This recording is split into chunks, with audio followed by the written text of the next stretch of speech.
Muito bom dia, meus irmãos. Bom dia. Graça, a paz, o amor do nosso Senhor seja com cada um de vocês hoje, sempre. Amém? Que bom nós estarmos aqui hoje. É um dia gracioso. O mês de maio é um mês muito especial. É um mês para pensarmos sobre a família, é um mês para reforçarmos o nosso carinho pelas nossas mães. É um mês para a gente pensar na importância do casamento. É um mês que exala, o perfume da família. Que o Senhor nos ajude a caminharmos sempre firmes dentro dessa perspectiva familiar, entendendo que a família é um dos mais importantes instrumentos do Senhor para abençoar a sociedade. É da família que surgem todos os aspectos e desdobramentos sociais. Portanto, a família é o cerne, é ali que a nossa missão tem que começar. Que Ele nos dê a sua misericórdia, a sua graça, para que sejamos bem-sucedidos nisto. Que seja assim. Meus irmãos, vamos à carta de Tiago.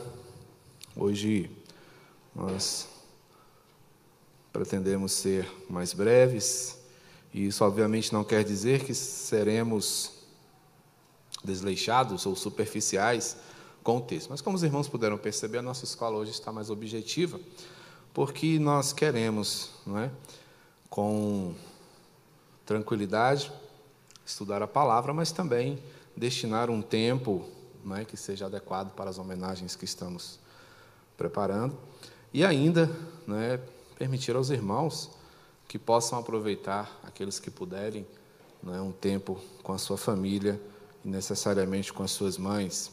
Que Deus, assim, nos conduza, para que tudo seja feito dentro da mais perfeita ordem. Tiago, capítulo 1. Nós estamos estudando essa carta, começamos na semana passada, e Tiago ele tem alguns propósitos muito claros, ele tem objetivos muito bem definidos para o povo do Senhor, no que diz respeito à caminhada da fé. Tiago ele tem como preocupação, a orientação do povo do Senhor no que diz respeito ao seu relacionamento com Jesus Cristo. É uma carta de teor, cristão.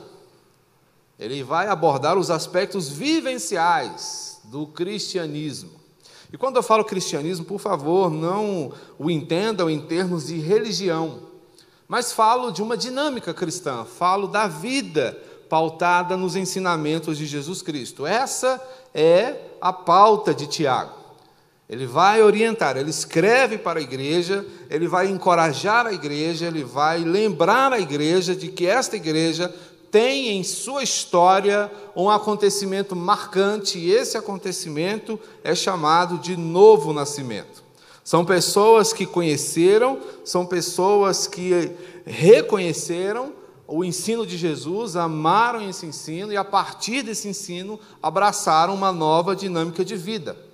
Sendo assim, Tiago agora diz, já que vocês nasceram de novo, é importante que vocês cresçam espiritualmente. É importante que vocês desenvolvam a fé que vocês abraçaram. É necessário que vocês tenham em mente essa perspectiva, Então, a ideia é de que abracemos um ideal de vida marcado pela palavra do Senhor. No verso 19, ele vai nos lembrar disso. Todo homem aqui, toda gente, toda pessoa que conheceu a Cristo, esteja pronto para ouvir, tardio para falar, tardio para se irar. Ele aborda aqui aspectos muito comuns da vida. Estamos sempre ouvindo, estamos sempre falando, estamos sempre reagindo ao que ouvimos e ao que falamos.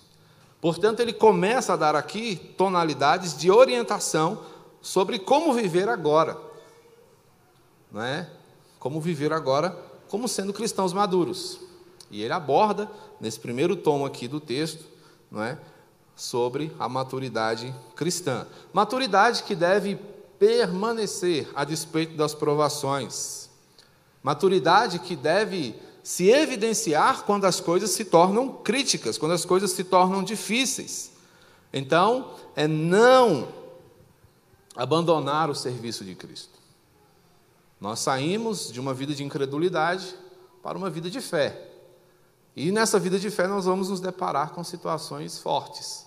Mas ele diz, não abandonem, sejam perseverantes. Ele vai dizer, sejam conscientes, vocês são agora pertencentes ao Senhor, né? E a despeito disso vocês vão passar por lutas. O ser cristão não nos blinda das dificuldades do mundo. O cristão sofre, o cristão morre, o cristão adoece, o cristão pode ser perseguido, o cristão pode ser ultrajado, o cristão pode passar por várias angústias. Mas é preciso, no meio dessas situações, né, possíveis, que nós sejamos fortalecidos. E mais ainda, que nós tenhamos a capacidade de aprender, de estudar o sofrimento, para que possamos nos tornar melhores, nos aprimorarmos com o sofrimento. Sendo assim, o texto que nós temos hoje vai nos dar direcionamentos mais práticos sobre como desenvolver essa maturidade. Ele vai nos apresentar algo que só encontramos no Senhor e que será decisivo para que vivamos como o Senhor espera que nós vivamos, como cristãos maduros, como cristãos conscientes. Sendo assim, eu quero chamar a sua atenção para o texto de Tiago 1, a partir do verso 5, e vamos ler até o versículo de número 12. Tiago, capítulo 1, verso 5, seguindo a leitura até o verso de número 12. E o texto diz: Se, porém, algum de vós necessita de sabedoria, peça a Deus, que a todos dá liberalmente, nada lhes impropera, e ser-lhe-á concedida. Peça-a, porém, com fé e nada duvidando, pois o que duvida é semelhante à onda do mar impelida e agitada pelo vento. Não suponha esse homem que alcançará do Senhor alguma coisa. Homem de ânimo dobre, inconstante em todos os seus caminhos. O irmão, porém, de condição humilde, glorie-se na sua dignidade. O rico, na sua insignificância, porque ele passará como a flor da erva. Porque o sol se levanta com seu ardente calor e a erva seca, e a sua flor cai, e desaparece a formosura do seu aspecto. Assim também murchará o rico em seus caminhos. Bem-aventurado o homem que suporta com perseverança a aprovação, porque depois de ter sido aprovado, receberá a coroa da vida, a qual o Senhor prometeu aos que o amam. Vamos ler de novo o verso 12? Bem-aventurado o homem que suporta com perseverança a aprovação, porque depois de ter sido aprovado, receberá a coroa da vida, a qual o Senhor prometeu aos que o amam. Tiago traz também, em meio a toda essa luta, em meio a todas essas dificuldades, promessas. E a promessa de Tiago é uma promessa vitoriosa. Tiago vai afirmar para nós que do lado de lá das lutas, que do lado de lá das provações, que do lado de lá das tentações, tem coisa boa. Tem coisa pela qual se vale a pena viver. Coisas pelas quais se vale a pena lutar. Mas é preciso, antes de chegar lá, antes de colocar a mão na taça, antes de subir no pódio, enfrentar a corrida. Enfrentar os desafios, suportar as pressões, encarar o sofrimento. E como é que se consegue isso? Como é que se conquista algo desse quilate? Logo no início, do versículo 5, ele vai falar de uma grande necessidade. Ele coloca aqui em termos indeterminados, mas é preciso que nós nos lembremos que é uma realidade de cada um de nós, a necessidade de sabedoria. Todos nós carecemos de sabedoria, e Tiago vai dizer, olha, a vida com sabedoria é uma vida melhor. A vida pautada no saber, orientado pela eternidade, é uma vida melhor. Sabemos que a vida ela é constantemente recheada de desafios. Nós temos, ao longo da nossa vida, que enfrentar tentações. E as tentações, elas são uma maneira bem interessante de o cristão ser provado. Porque a tentação ela é enganosa. A tentação, ela se apresenta atraente. A tentação, ela se mostra interessante. E a gente fica muitas vezes inclinado. Puxa, será? Quem sabe? E muitas vezes, com base, na cobiça, a gente escolhe mal e segue a orientação equivocada que a tentação muitas vezes nos propõe. Mas são as primeiras coisas que nós enfrentamos na nossa vida. A caminhada humana na terra é marcada pela tentação. Tentação que não foi resistida e que colocou a humanidade em grande perigo. Os irmãos conhecem bem a história. Temos, além das tentações, as provações. E as provações, elas possuem um caráter diferente da tentação, porque a provação, ao contrário da tentação, ela não é enganosa. A tentação, ela é franca. A provação, perdão, ela é franca. A provação chega e diz: eu vim tirar a sua paz. A provação chega e diz: é para chorar mesmo. A provação chega diante de nós e apresenta todo o seu horror. São coisas que nós não gostaríamos de passar. São as dores, são as enfermidades, são as lutas, são as perdas, são provações. Não obstante a tentação seja um tipo de provação, ela nos traz uma apresentação interessante e bonita. Mas a provação, ela já vem desnuda, ela já vem com as suas intenções muito bem evidentes e declaradas. E elas também têm como objetivo enfraquecer nossa fé. Porque nós não gostamos de sofrer. Nós tentamos evitar as nossas lutas. Não gostamos, de passar pelas coisas que normalmente nós temos que passar. Mas Tiago, ele já nos avisou, no estudo anterior, que nós devemos encarar as provações animados. Nós devemos encarar as provações com espírito forte, com alma grande, com o coração aberto. Tende, por motivo de toda alegria, ao passardes por várias provações.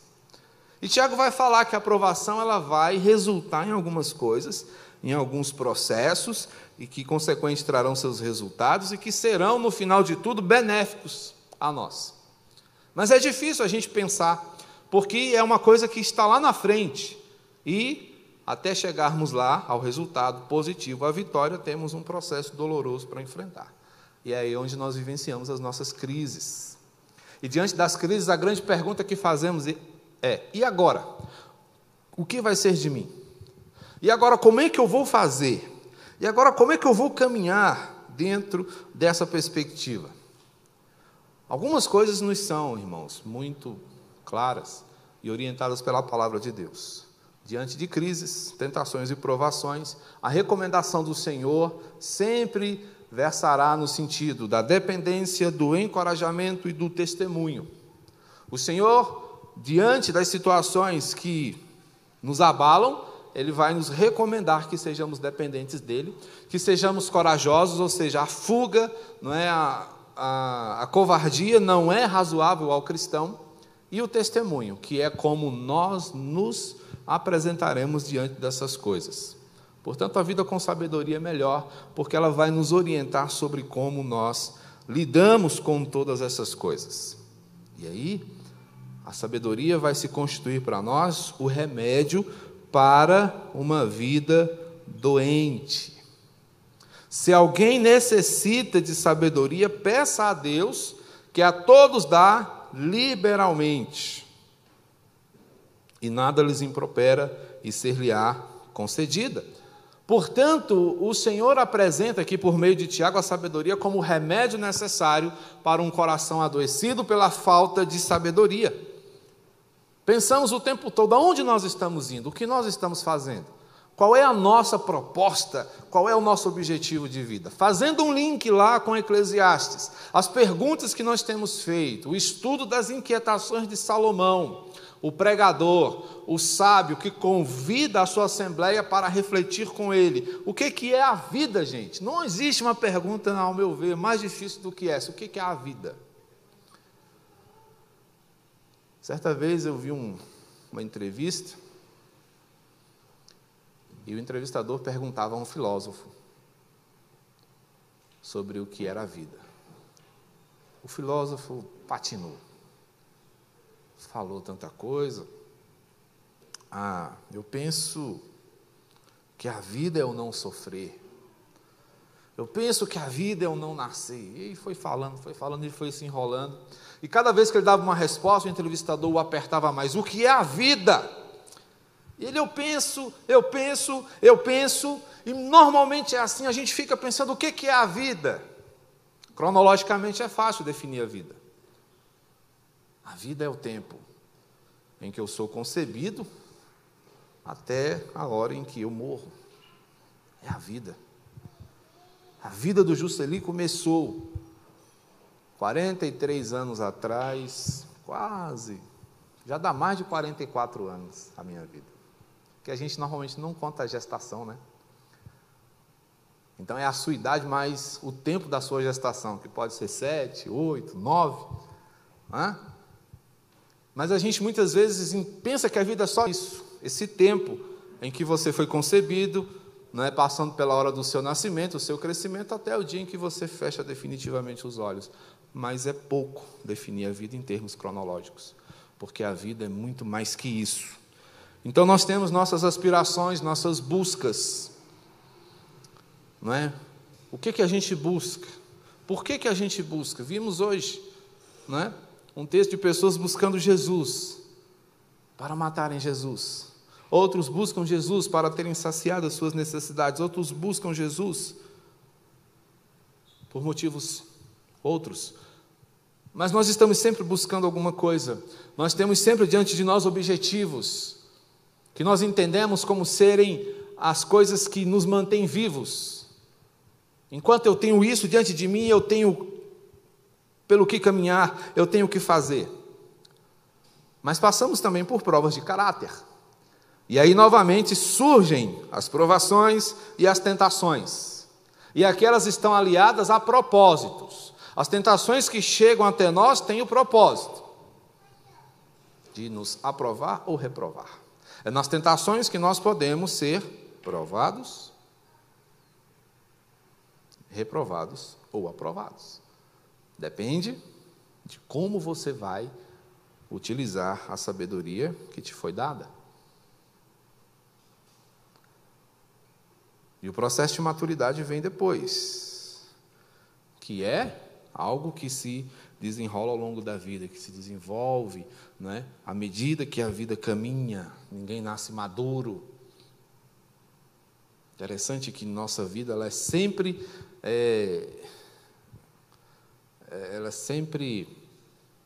marcada por coisas que a gente tem e que a gente não tem.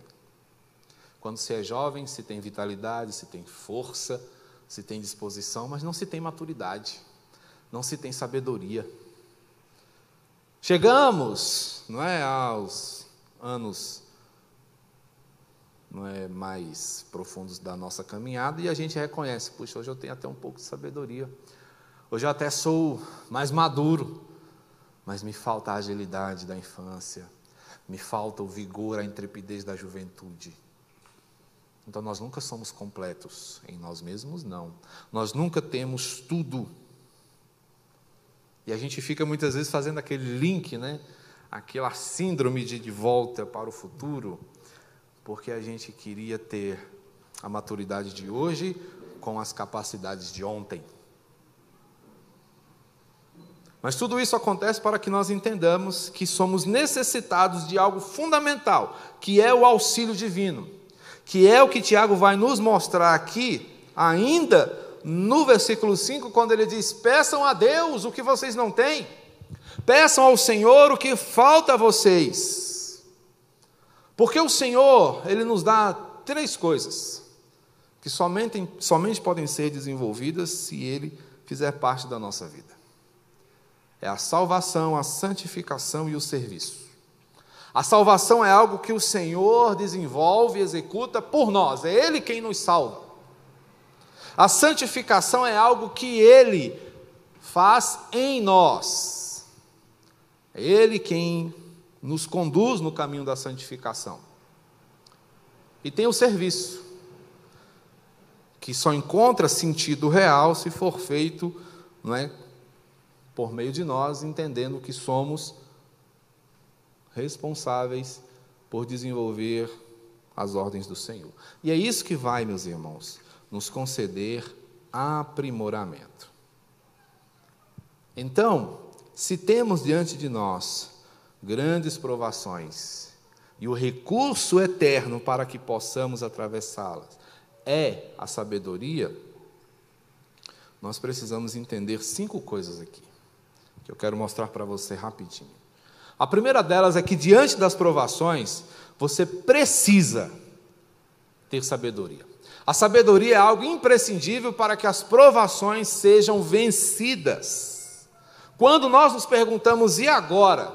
O que vai fazer diferença? O que vai robustecer a sua resposta? Ou as respostas que você pode encontrar diante dessa inquietação da alma, é a sabedoria. Ela que vai te possibilitar ser alguém diferente. Do verso 6 ao verso 8, nós lemos o seguinte: peça, porém, com fé, em nada duvidando, pois o que duvida é semelhante à onda do mar, impelida e agitada pelo vento. Não suponha esse homem, que duvida, que alcançará do Senhor alguma coisa, pois homem de ânimo dobre é inconstante em todos os seus caminhos. A primeira coisa que a sabedoria faz, meus irmãos, é tirar de nós a dúvida. A primeira coisa que a sabedoria faz por nós é nos capacitar a olharmos para o Senhor como o nosso maior benfeitor. O Senhor é aquele que nos dá tudo o que nós precisamos. E um coração sábio vai saber, vai entender que Deus é plenamente confiável. Porque sabedoria é mais que conhecer. Muitas vezes nós confundimos sabedoria com inteligência. E ambas são completamente distintas.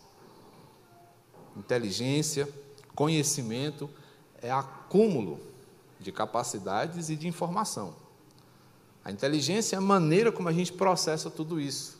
Mas a pessoa inteligente não é necessariamente uma pessoa sábia. Isso é bem legal, é bem interessante da gente pensar. Porque o sábio, diferentemente do inteligente, ele sabe o que fazer com todo o conhecimento que ele adquiriu. Essa é a grande perspectiva de Salomão, por exemplo. Um homem como qualquer outro, mas dotado de uma sabedoria especialíssima. E é por isso que ele sofria tanto, porque ele conseguia entender as coisas de uma maneira plena. Portanto, o que nós precisamos é pedir ao Senhor. E eu gosto de afirmar o seguinte, que pedir sabedoria é a oração excelente.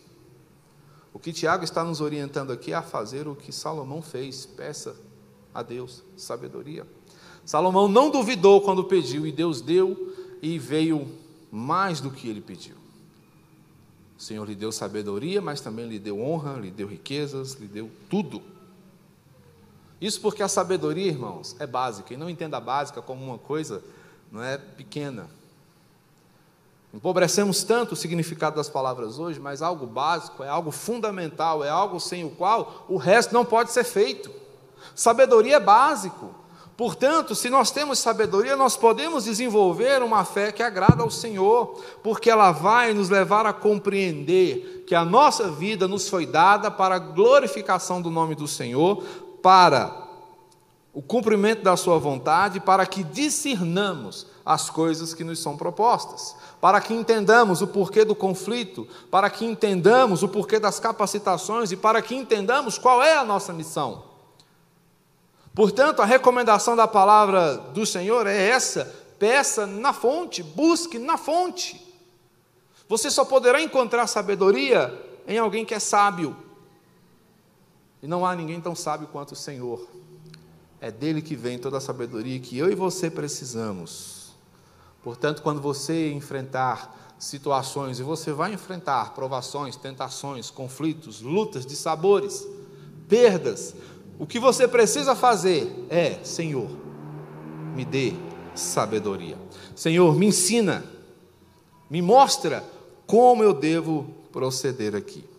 Segunda coisa, diante das provações, nós precisamos conhecer bem o caráter de Deus. Esse é um ponto interessantíssimo para que nós entendamos quem é aquele que nos promete sabedoria. E quais são as marcas do Senhor?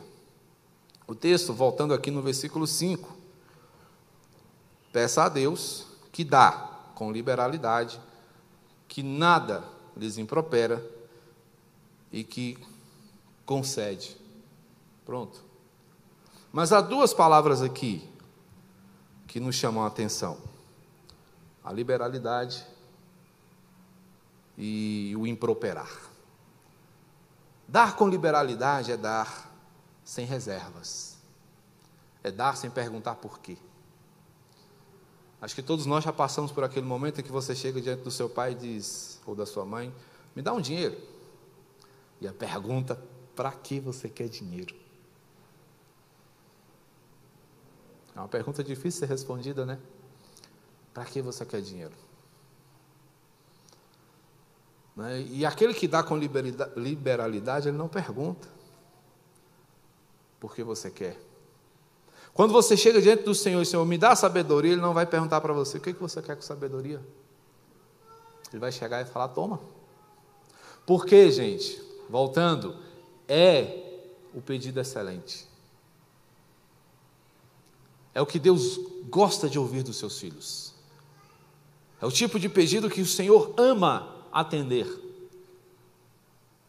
É pedido por sabedoria.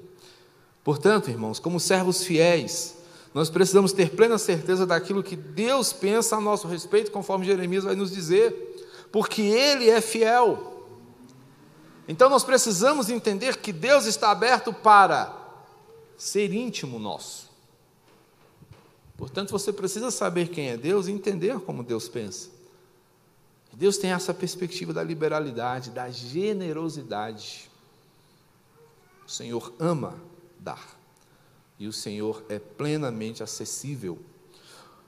Falava de uma outra palavra aqui, que era improperar. O que é improperar? É jogar na cara. É dizer para alguém que de repente pede alguma coisa, você não precisa disso porque você já tem tudo que te é suficiente. Ou então dizer, ó, estou te dando porque eu posso, estou te dando porque você precisa, isso é jogar na cara. O Senhor não faz isso.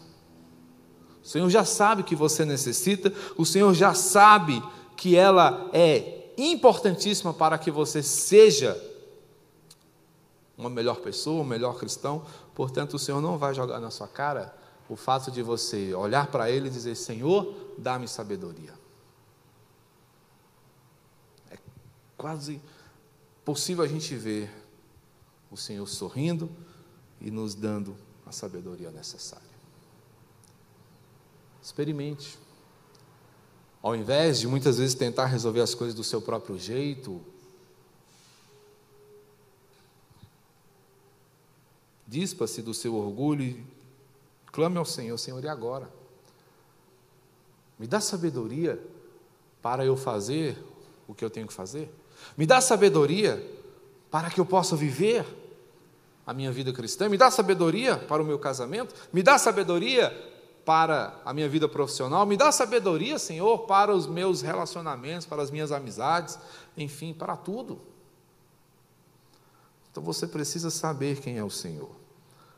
E o nosso Deus, Ele é generoso, o nosso Deus é Pai, o nosso Deus é acessível, o nosso Deus nos acolhe. Então é importantíssimo que você se lembre que diante das provações você precisa de sabedoria, mas que você também precisa saber quem é o Senhor. Mas em terceiro lugar, diante das provações você deve também orar com fé. As provações são uma razão pela qual nós devemos orar profundamente. Peça, porém, com fé. Aqui está a importância da oração, destacada pelo presbítero Marcos hoje. É por meio da oração que você obtém sabedoria.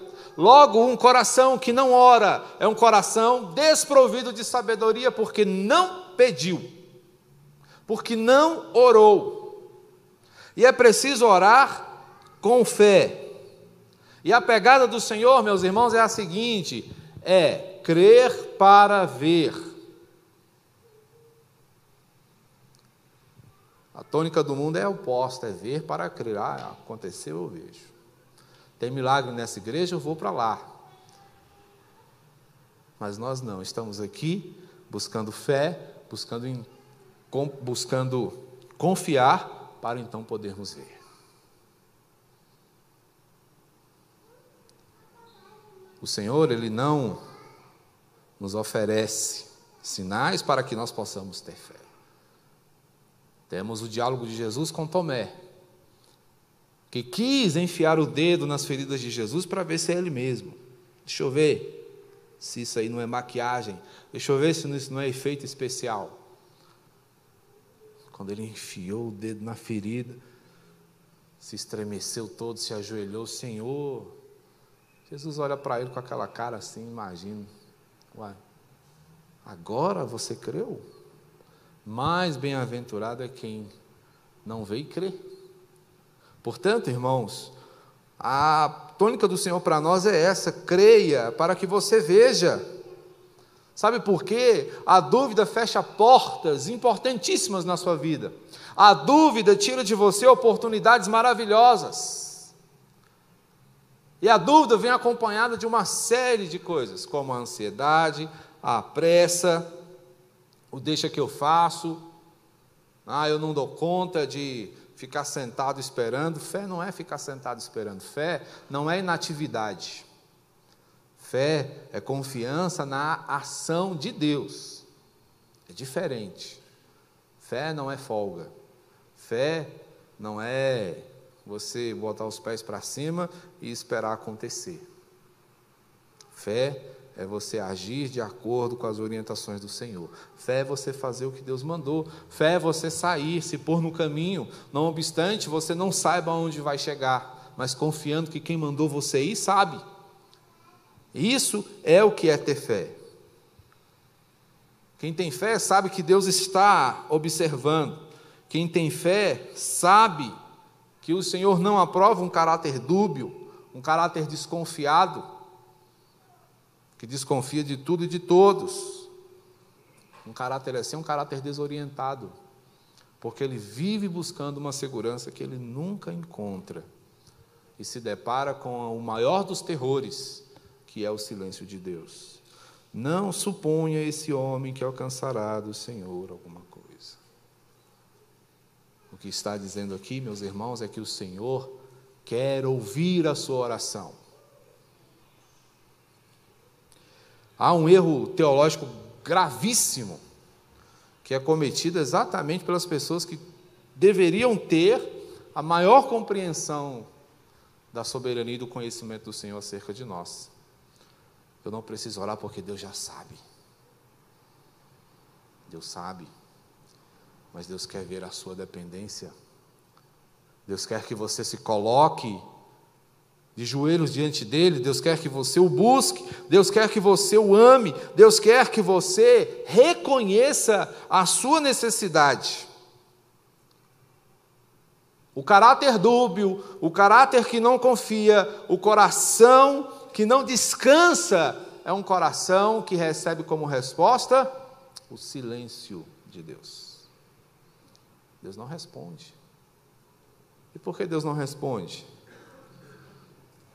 Porque não foi pedido nada. Jesus, quando falava de oração, ele falava: gente, o negócio é a insistência. Ore mais um pouco, ore sempre.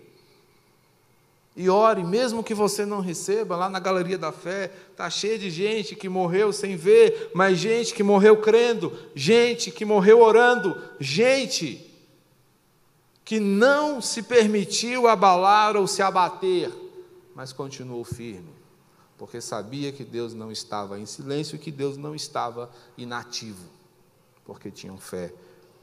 Então, fé é certeza. Nós confiamos nas equações, nas ciências exatas, mas o Senhor nos chama a confiar nas promessas. Então, fé é certeza de quê, pastor? Certeza da atenção do Senhor, certeza da sua atuação constante, certeza da vitória. Portanto, É isso que o Senhor espera que nós façamos diante das provações, que nós sigamos confiando. Que diante das provações, nós nos alegremos com as riquezas espirituais. Primeira coisa que eu e você precisamos reconhecer é que já somos ricos. No verso 11 ele vai dizer: o sol se levanta com o seu ardente calor, a erva seca, a sua flor cai e desaparece a sua formosura, desaparece a formosura do seu aspecto. Assim também se murchará o rico em seus caminhos. No verso 9, ele vai dizer: o irmão, porém, de condição humilde, glorie-se na sua dignidade, e o rico na sua insignificância, porque ele passará como a flor da erva. Então, o que o Senhor está dizendo para nós aqui é o seguinte: nós somos ricos na pobreza, e que vivemos sempre em meio à desigualdade. As provações, no entanto, elas são igualitárias. A provação, ela coloca o rico e o pobre na mesma frequência. Ambos são passíveis de sofrimento. E essas inadequações, elas são utilitárias, para que nós entendamos que, quando utilizamos mal aquilo que o Senhor nos dá, nós incorremos em escravidão, idolatria. E aí vem a pergunta para nós: o que pesa mais? O que é mais importante para mim? O bolso ou o coração? Onde é que eu estou colocando a minha riqueza, os meus recursos? Se eles estiverem no bolso, significa que eles estão prontos para serem utilizados da melhor maneira. Mas se eu os coloco no coração, eu estou dizendo: eles são o meu Deus. É neles que eu confio. Portanto, nós precisamos pensar sobre como nós estamos lidando com as coisas que nós recebemos. Porque a verdadeira riqueza está na compreensão de que, se somos pobres, somos ricos no céu. E se somos ricos na terra, somos ainda assim pobres, porque a riqueza que porventura possamos possuir não nos garante a eternidade. Portanto, que riqueza eu e você devemos buscar quando somos provados? Será que nós devemos confiar que o que temos ou deixamos de ter é o que falta para que sejamos felizes? Não. O que nós precisamos é entender o significado de tudo isso, porque diante das provações, nós somos recompensados por Deus. Campeões nascem na luta. Bem-aventurado o homem que suporta com perseverança a provação. Bem-aventurança, eu já disse para vocês o que significa, mas nunca é demais reforçar. Bem-aventurança é o êxito alcançado nos méritos de Jesus. Bem-aventurança é alguém que chegou lá, impulsionado por Jesus. E é assim que nasce um campeão. Um campeão, ele é dependente. Um campeão não se orgulha de seus músculos, de suas forças, de suas habilidades. Um campeão reconhece que o Rei dos Reis, o Senhor dos Senhores, fez tudo por ele e está fazendo. Um campeão é alguém marcado pela confiança, é alguém marcado pelo amor ao Senhor. Um campeão é forjado no fogo, um campeão é talhado na luta. Portanto, requer perseverança. Não fuja da provação. Ela é o meio que o Senhor está utilizando para que você seja melhor. Ela é o recurso que o Senhor está usando para que você seja mais forte. É ali onde o Senhor está te levando a perder para que você ganhe de uma vez por todas, para que você ganhe mais, para que você experimente a superioridade eterna, conforme Paulo vai nos dizer, lá em Romanos 8:18. Olha só. Porque para mim tenho por certo que os sofrimentos do tempo presente não podem ser comparados com a glória a ser revelada em nós. Paulo era um homem que tinha o coração lá na frente. Paulo conseguiu, irmãos, um feito maravilhoso, que foi sair das circunstâncias e olhar para as promessas. Paulo não tinha a sua visão limitada pela situação. Paulo tinha os seus horizontes ampliados pelas promessas do Senhor. Portanto, é essa superioridade que eu e você devemos buscar. O céu, irmãos, não é o limite. Ele não possui limites. E é para lá que nós vamos. A disposição, das promessas do Senhor são indicativos da sua graça, que nos conferem força, amor e presença. O Senhor não desistiu. E você? Como você reage diante das situações? O quanto as circunstâncias têm refreado o seu ânimo, têm amortecido a sua esperança? Quantos projetos nós temos abandonados? Vou pegar só a pandemia. Só a pandemia.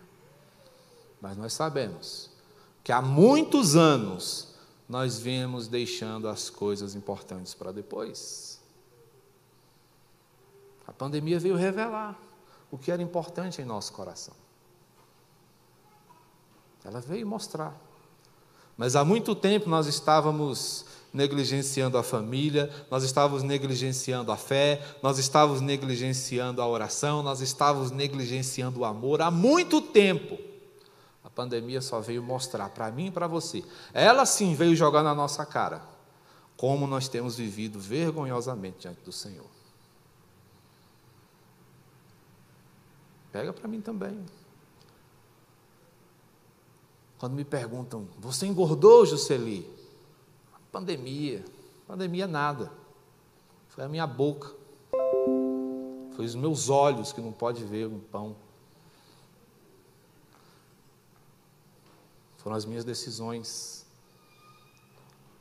Está indo na igreja, fulano? Não, pandemia. Não é não. Não é não. É porque deixou de ser importante para nós há muito tempo, em algum lugar.